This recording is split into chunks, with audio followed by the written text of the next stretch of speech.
Hi, and welcome everyone to Disrupt Your Day. I am Petula Sankarsingh, your host.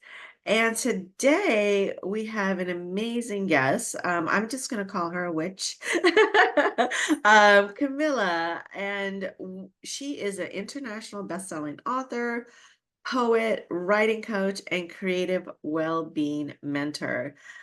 She has published a couple of books and poems and also great things. As you guys know, season 4 is all about women authors and them sharing their voices, how they got to where they're at, their journey, and possibly some great takeaways where it can probably help you and you could learn from. Hi there, welcome. Thank you for having me. I'm really excited to be here. Of course. I was so excited about today to talk to you and just learn more about your journey. So tell me, what inspired you? I know when I read your bio, there was a time in your life as a child, a comment from a relative like kind of pushed you back Yes. 25 years to begin your writing. And then it took you about 25 years to get to that point. So share that journey with us, and how you created Unraveling Inwards. So we would love to hear your story. I think actually it's really nice to be here with your theme for this season being about finding your voice, Oh, because thank that's you. how I wrote the book. Um, so I was a stereotypical creative child, you name it, I did it. But writing poetry, and also writing sort of fantasy, reading fantasy, that was my real love. I think if you'd asked me at the time, I would have said I wanted to be a writer. Mhm. But as you said from reading my bio, someone basically I'd made a book.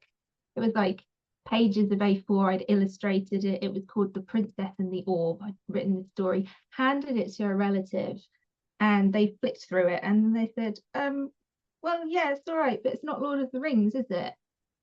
And I was Oh. 8, and it was like a gut Oh. punch. I thought, oh my God, because okay, I was 8, so I hadn't read Lord of the Rings, but I had read The Hobbit, loved fantasy stuff. So for me, it was one of those moments where if I can't write anything that good, is there any point at all? And like Oh. the pen sort of metaphorically crumbled in my hands. And I just thought, Oh. if I'm not good enough to write the stories, Yeah. what can I do to stay around the stories? Which led me on a path to actually being a book designer. I was a freelance book designer after I went to university.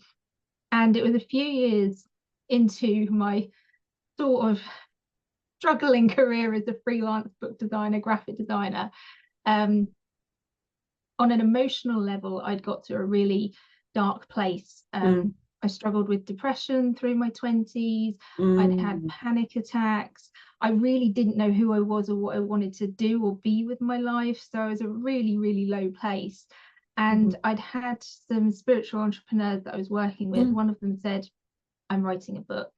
Can you Mhm. help me? Oh, And I said, yeah, of okay. course, I can help you design the book and all that kind of stuff. Right, right, And from right. that, it grew into, can you publish my book for me? And I was like, well, I know a bit about book publishing, having worked with small presses and that kind of thing. I'll give it a Right. go. Set up my own publishing house overnight, didn't know what I was doing.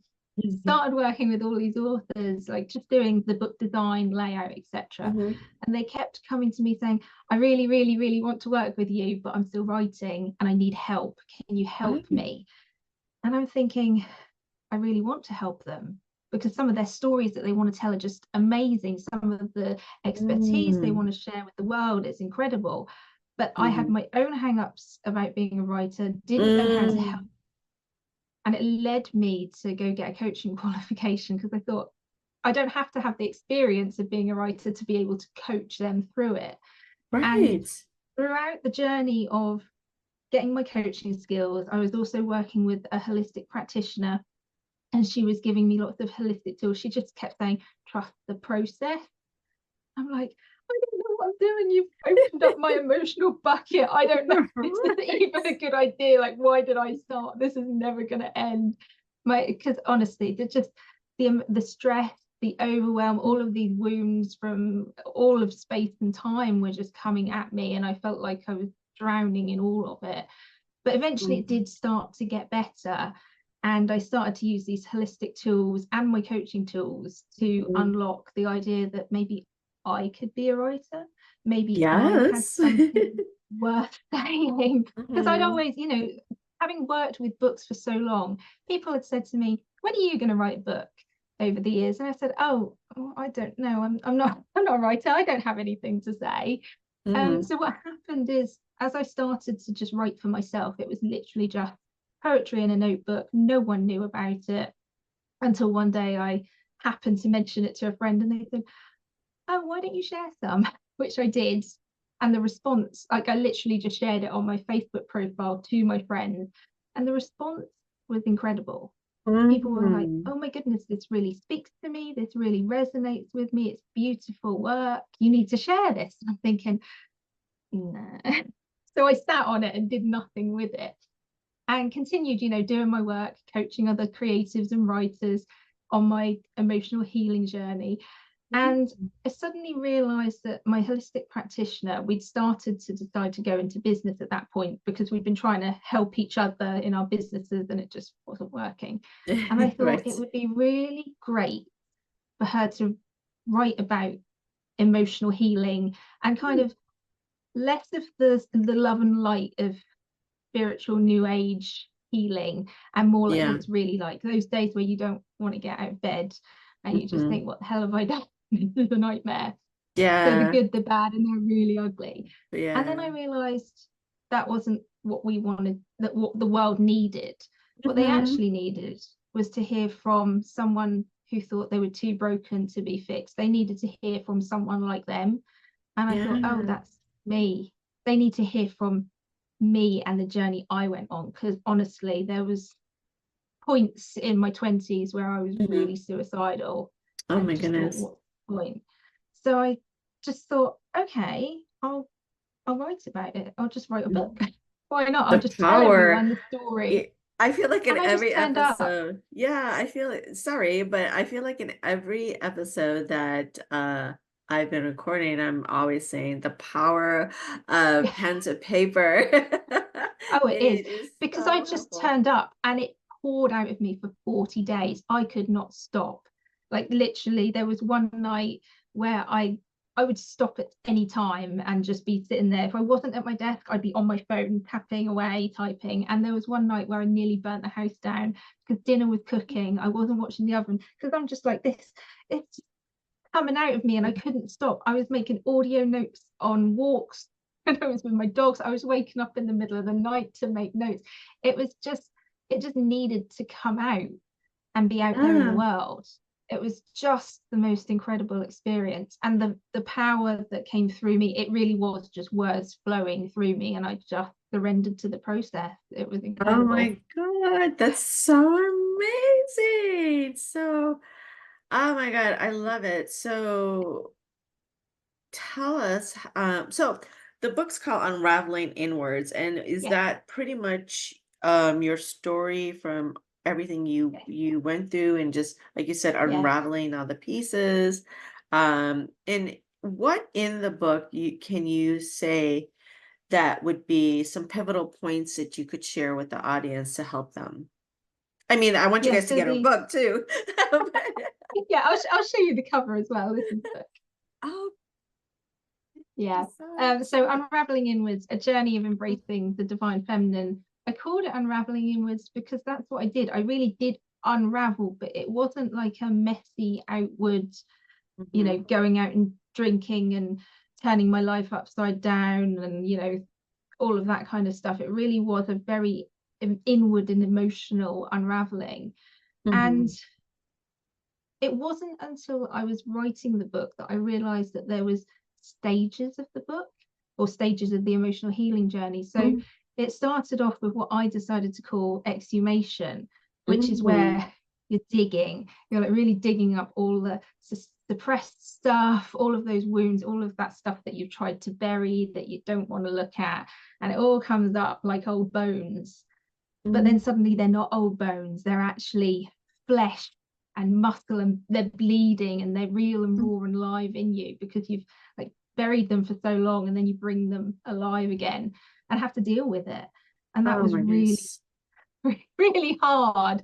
And this exhumation phase is the bit where you feel like, what have I done? I mean, there were days where I would be taking my dogs for a walk, and the route that we would go through the village and through the fields, if I saw, because I'd just be sobbing for whatever Right. had come up for me that day, whatever pain I was working through, I was just tears pouring down my face. And I'd see someone coming in the distance, and I think, I can't pull myself together and stop crying enough to go past them and not, not let it be Oh, weird. So I'd actually take yeah. really weird routes through the village. So I didn't have to like meet anyone and say, why are you crying? Are you okay? No, I don't want to talk. So Oh, exhumation was just like a really hard slog. But then it moved into this sort of healing phase where I was, you feel like some days you've got it together and, mhm. oh, I'm doing great and I'm feeling much better. And then someone would make a comment or something would happen that just threw you back into some Mm. emotional quag, and you thought, Almost like some triggers, what? right? Yeah, you just get triggered by something, anything, someone says something that makes you feel a bit insecure, and you just think, Mm. oh God, am I back at the beginning again? Have I done any work Right. to heal? This is a nightmare.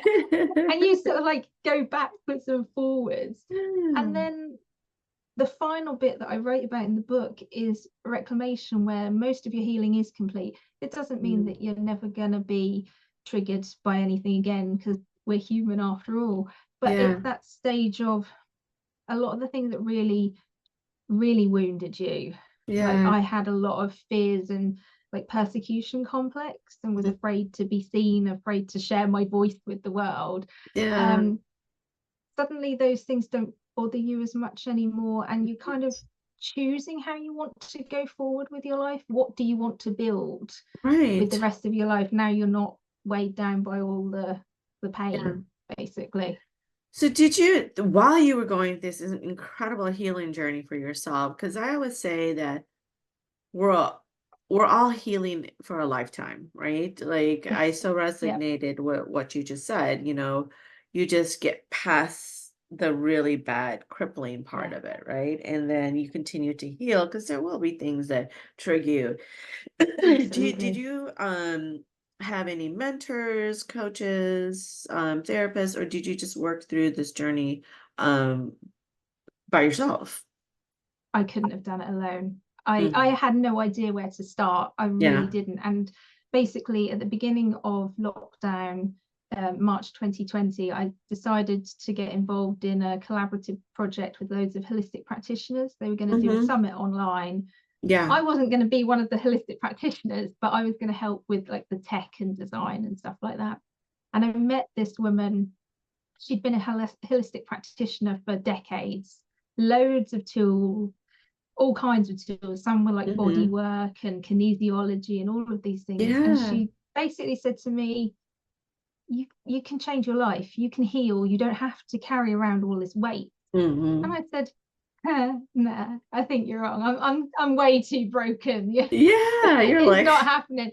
And she's like, no, you really can trust me. And I mm, don't know why I trusted her, but I did. And she just said, just show up to a session with me. Just try one session. I'm like, I have nothing to lose at this point. I was having right. regular panic attacks. I'd Oh, been depressed and suicidal, anxiety. I just was like, it can't get any worse. I hmm, don't know what to do. I had no tools to help myself. So it's only going to be a bit of my time. I've got nothing else to lose. So I just turned up.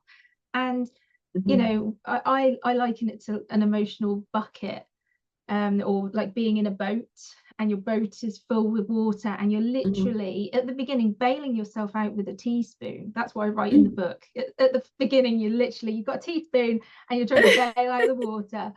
But then I had this person who was saying, you know what, I've got Hmm. you. You're going to be okay. And she sat with me in the boat. Yeah. And she also had a teaspoon, and she was helping me, bail myself out emotionally. Oh my And then, God. I just trusted her. She was giving me these tools. She's guiding me. She's like, you can do this. This is what we're aiming for. It's going to be okay. And then, a few weeks, months later, my boat isn't overflowing with water, and we're using buckets now, and we're able to Yeah. empty it so much faster. And you think, oh wow, that I didn't think that was possible for me, but it was. But I couldn't have Yes. done it alone. And I do Right. talk about that in the book and tell people, like, I'm sure you can do it alone, but it's so much easier if you've got someone helping you on the way. Because, Yeah. you know, Oh there's my God. days where you think you're I mad. I do not I do not believe you could do it alone. I think that it's important to get a support network, whatever that looks like for Definitely. you. Because oftentimes as humans, we're just in our heads too much. Oh yeah, you So how can't can you see it, see really the wood for the see? trees when it's just you. You just Yes. need someone on the outside to say, you know what, you're going to be okay. I see you, I hold you in this space, and I can see that you're feeling like this, but you're going to be Yeah. okay. Just someone outside of you makes such a difference. And I'll be Such a truthful, difference. I only had that one person. Like, my Mm-hmm. family didn't understand what I was Yeah. doing at all. And as I was doing some of the emotional work, it sent out Mm-hmm. ripples to them. I mean, I did some work, some ancestral work, and it was right Oh, near good. Easter. Yeah. And they felt the ripples go out. And systematically over the week leading up to Easter, I had Yeah. arguments with various family members. By Easter Sunday, no one was talking to me. So it just, we like, they didn't know what I was doing Yeah. emotionally or doing this ancestral healing work. We argued about different things, but they clearly felt the ripple of what I was doing, weren't talking to me by Easter Sunday. And then, some of them we patched it up and we're Yeah. Yeah. fine. Other family members, we actually still don't speak. It was kind of the end of the contract. But the ones who I did, like my parents, I managed to sort everything out with them and we were fine. And now they understand what I'm doing. And they don't understand all of it, but they know that I've been, doing the inner work, emotionally Yeah. healing. And they're like really supportive of it now. At the time, though, when I was in the Oh, middle of it, they had no idea what I was doing. So I literally just great. had my therapist practitioner, and I just clung on to her because I had no one else. Everyone else thought I was mad, but that was the life raft that I needed, and it was so worth it. Oh my God, this is amazing. And oh my God, I'm so excited for you that you're able to um see your true value and be your Mm. authentic self and see how amazing you are, right? It was just, honestly, I was so desperate for change that I Yeah. was ready to try anything. It took me a long time to be able to see my self-worth and to see what I had to bring to the table. But Hmm. because in the beginning I was like, I think I'm too far gone to be saved. I don't think there's anything here to Oh, salvage. So having someone outside of me saying, you know what, there is something worth saving here and we can yeah. do it, made a real difference. So, if you can explain to us the idea of the divine feminine in your book, and then how does that kind of tie into your story and your message? Mm. So when I started working with this holistic practitioner, I didn't really know anything about the divine feminine. Mhm. It just seemed a bit of a woo-woo term to me, if I'm honest. And she introduced me to the goddess archetype of Lilith. That was the first divine feminine icon that she basically worked with. And she Mhm. said, Lilith will encourage you to step up and really claim your power, claim your Mm. voice, really step into who you're meant to be. Because if you look Yeah. at like the historical, like biblical story of Lilith, she walked away from Adam because she didn't want to accept being, in servitude, being underneath him. She wanted that equality. So she went and chose something for herself. That's Mm. the energy that she brings to you when you work with her. And I'm like, okay, I don't really know what that means because I didn't. It was all brand new. But as Yeah, we yeah, went yeah. through, I started to understand this idea that the divine feminine, it's a spiritual construct. It's this Mhm. energy that kind of counterparts divine masculine energy. So like that yin and yang. And Mm, mhm. all of these goddesses, because my holistic practitioner was bringing me in, like introducing lots of different goddesses to work Yeah. with. They're all different facets of the divine feminine. They have different wisdom, Yeah, and yeah. their stories resonate with us. And she's sort of saying, you know, you work with whoever you need to, whatever you need in that moment. So like I had a moment, we'd been experiencing some problems with our neighbours. They'd been really harassing us. It had been Oh, very, very scary. Police had been involved and all sorts. oh my And God. I was very, well, we were all terrified. Yeah. And I started to work with Kuan Yin. And what she brought to the table was unconditional love. And I remember, and I wrote about it in my book, there was this moment where I was so terrified and I did a meditation and Kuan Yin came to me and she filled up, like in my mind's eye, started to fill up my entire house with rose petals. And I could like smell in my nose, I could smell the scent of roses, and these rose petals just filled up the entire house. They started spilling out into the garden and all the way to the car and to the garage. And then they started to spill out into the neighbour's house in my mind's eye. And I'm like, oh, I don't know how I feel about this. But what she was trying to show me was that unconditional love, mercy, acceptance. And at the time, I couldn't quite see it. I couldn't appreciate it. So I was like, Because okay, you're like, why am I I giving them love? yeah, it's like they're scaring the hell out of me. I'm terrified. They're really, really mean. I can't love Right. them. So I was like, okay, I'm gonna take that on board and try and do something with it. And I really did try to understand her Mhm. message. And it didn't really click for me until the day that these neighbors moved out. Mm, And I stood in an upstairs room and I was mhm. watching them out the window. And I remember watching them go, and I could have been, the woman turned and glared at me, and I could have been really angry back, and I could have glared or something. And Mhm. I just looked at her and I thought, you know what, wherever you're going, I wish you well. And it was Mhm. that moment for me that was so powerful. And I thought, oh, this is how, this is progress. This is showing me I've healed, but it also shows me the power of listening to those divine feminine icons and really working Yeah. with them when they come to you and say, this is what you need to know, this is what you need to see, or this is how Right. we can heal. And when you actually do it, what a difference it makes. That was just Mhm. such a powerful moment for me to be like, oh yeah, I can love you now.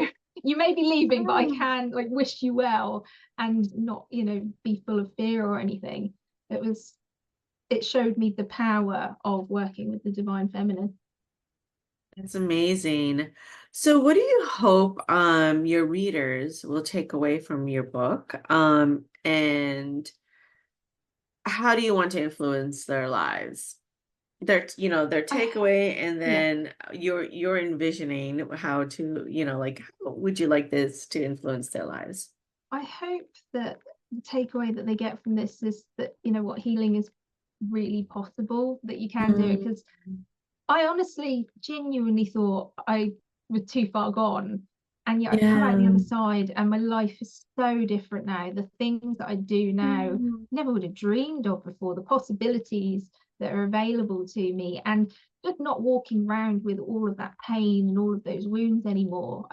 I'm a completely different person, so much happier. I don't have depression. I don't have panic attacks or anxiety. oh, I'm so free of all those goodness. things. Yeah. So I really hope that they can take that and say to themselves, maybe it's possible for me too. That, Yeah. you know, if I go out, and I do in the book, I do say, try and find someone to walk this journey with you, some kind of Mm, therapist, practitioner, some yeah. kind of mentor or guide. Don't do it Right. alone. And that's the other thing that I do put in the book. I try Mm, to give them tools and explanations and also real life experiences that I had to show them, to model it, because I didn't come from like a background of abuse or right. addiction. I just had a fairly normal life, childhood growing up, but I did have wounds. I did, you know, things like bullying at school and things like just normal sort of everyday traumas that you don't realize are Yeah. actually going to affect you in a big way. And so Yeah. I hope that I model for people that, you know, you didn't have to come from a background of addiction to turn into some kind of enlightened Right. spiritual guru. You can heal the smaller wounds too. Yeah. That's my hope for people, that I made Oh. it look doable, look like it's Mhm. possible. That's that's so important what you just shared. Because people think that you're trying to come out of some sort of trauma, Yeah, like yeah, physically or addiction, that kind of thing. But it could just be from, like you said, a relative, like saying something yeah, that totally destroyed you at absolutely. Yeah. 8. And then being Or, born on just even Halloween. having being born on Halloween caused me a lot of bullying at school. Even just having, a bad boyfriend, these kind of sort of normal life experiences, or we write them off as normal without realizing just how much they affect us. I mean, I was born on Halloween, as you just said. It was a source of bullying at school, Yeah, amongst other things. right. Um, they used to call me a witch, and they'd say Mhm. that my eyes glowed red when I was angry. So what had once been a really great Kids are just experience has mean. I know kids are just me. I used to have like these amazing fancy dress parties on Halloween, and it was incredible until suddenly being a witch wasn't cool. It wasn't nice. So all of the parties stopped, and I started to really resent being born on Halloween and the idea of being a witch, because it had unlocked that idea of, oh, well, they're these old hags and they wear the Yeah. pointy hats and they live alone in the woods and no one want to be friends with them. So there was a long period of my life that I didn't want to know. I didn't even want to celebrate my birthday. But having gone on this spiritual journey, I started to think, actually, I want to reclaim that, because this may be quite cool. What does being a witch mean to me now? Mhm. And it sounds like a really silly small thing, because it's not like some kind of massive trauma or anything, but actually it really does change your life. I mean, this is my year of the witch, I've called it. It's my word of the Yay! year, witch. It caught my And attention. I've gone and put witch in all of my bios and everything. And I'm really asking myself, what does that mean for me Yeah. to be a witch, to embrace the witch? And for me, it's about really embracing my magic, my wisdom, that spiritual side of me, not hiding it in a closet, and just Yes. saying, you know what, I'm this incredible magical being. I've got all Yes. of these different experiences and knowledge and things to share with the world that can help someone. And I'm going to be brave and bold and put it out there. Because obviously, the other thing with witch is that persecution complex, that sort of Oh, ancestral trauma that we all have of being yes. hunted as witches. So we can be really afraid to sort of shine our light. Hmm. So I've been I mean, the book came out late last year, and it was really one of those moments where I was saying, you know what, I'm going to claim who I am in the world, and hopefully it can help other people too. To just say, you know what, it can be really scary to claim who you are and say you're a witch, Ooh, but I'm doing it anyway. And good for yeah, it's you. fun. It's definitely Yeah. been a talking point throughout the year so far. Well, I absolutely love it. I mean, your story, your journey. I'm so happy that you're getting to share your story, your voice, how, everything, just it's definitely going to help someone, right? Especially I hope like so. it's That's never the too dream. late. Right. Yeah. I mean, it's never too late. So, one last question before we Yeah. go. So, my book is called A Love Letter to Me, Building Healthy Oh, I Self-Esteem love that. and confidence for women and girls. And what I did was I asked women to write a love letter to their younger selves. So, Lovely. yeah, so my question to you is what advice would you give to your younger self now? Oh, good question. Yeah. Oh, that's a really good question. To be fair, I've done a lot of inner child healing, Hmm. particularly on that wound of being a writer. And I think to my younger self, what I would say is, don't listen to everyone else. Like, don't ever let anyone dim your light. Keep shining it, keep Hmm. being bold and brave, and keep being you. Don't let anyone encroach on that, because I spent so much time worrying what other people thought of me, Yeah. listening to, criticisms, and it made me really small, feel really small as a person. So yeah, I would say to her, just be brave to be you, Oh, because you are amazing. Whether she oh, knows it or not, amazing. she really was. I love it. Oh my God. I loved having you today on Disrupt Your Day. Everyone, do not forget to subscribe. All of Camilla's information is going to be in description where you can get her phenomenal books, her poetry, everything amazing that's going on with her. Definitely follow her. And hopefully you took some learning away from this episode. Her story is incredible. I can't, it just really touched me, and I hope it touched you. So thank you everyone again for joining us for season 4, Voices from a Page. And we will talk soon. Thank you and have a great day. Thank you for Thank you, having me. Camilla. Bye. You're welcome.